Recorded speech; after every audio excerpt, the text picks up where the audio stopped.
Falcon Zero here, and welcome back to my channel. Today we are going to do a review on Paper Mario and the Origami King. So grab a snack and a drink, sit back and relax, and let's see if I can entertain you guys for a couple minutes here.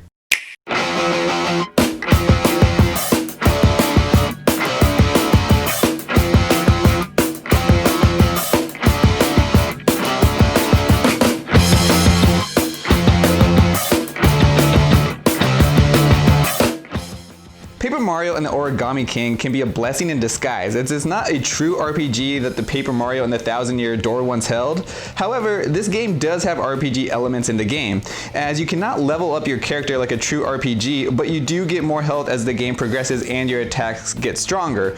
However, when your attacks are getting stronger, it is also a little weird because you don't know exactly how much stronger they're getting. The game's just kind of like you are now more powerful, and it was kind of hard to base of like, okay, well, how much more powerful am I really on these attacks?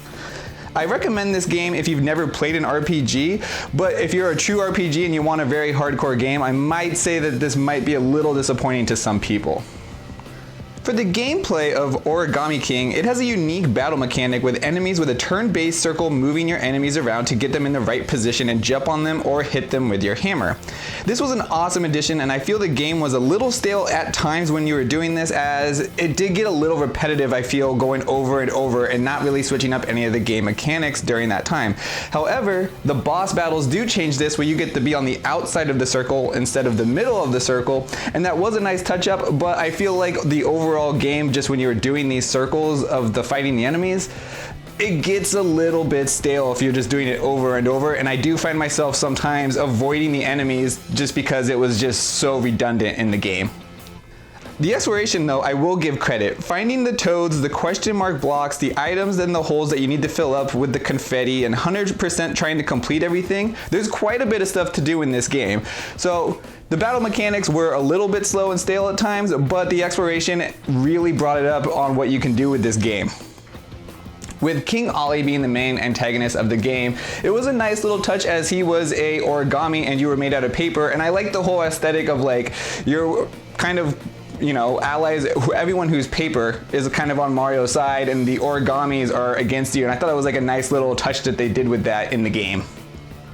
I also want to go over the music and what the game looks like visually. Now, Nintendo excels, I feel like, in making visually great looking games, especially when they're not going for the super realistic, like Yoshi's Crafted World, for example. That looks beautiful. Paper Mario, the Origami King, also looks beautiful. These aren't like graphics that are going to knock you off your socks because they're not like super realistic looking, but for what they're going for in the art style, I think it's like top notch. I don't think they could have done any better on top of that. Now, the music in the game I thought was good. It wasn't something that I was gonna be like, this is amazing music, but it wasn't bad, and I liked it when you were going in between each one of the little lands or places in the game. The music was changing throughout the entire time, and I thought that was always good with the game.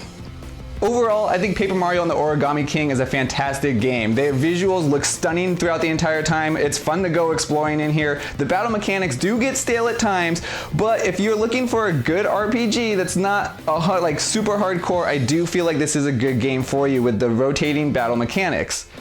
On a scale from 1 to 10, I'm going to give Paper Mario the Origami King a 7 out of 10. It is a solid game. There are times where it gets a little stale and choppy at times and repetitive, but if you're looking for a great story with a compelling exploring, this is a good game for you. Thank you guys so much for watching. If you like this video, please smash that like button as it really does help out. Subscribe if you're not already. Hit the notification bell to stay up to date with more videos like this. And let me know in the comments if you are going to be picking up Paper Mario and the Origami King. And as always, everyone of YouTube, show me your moves.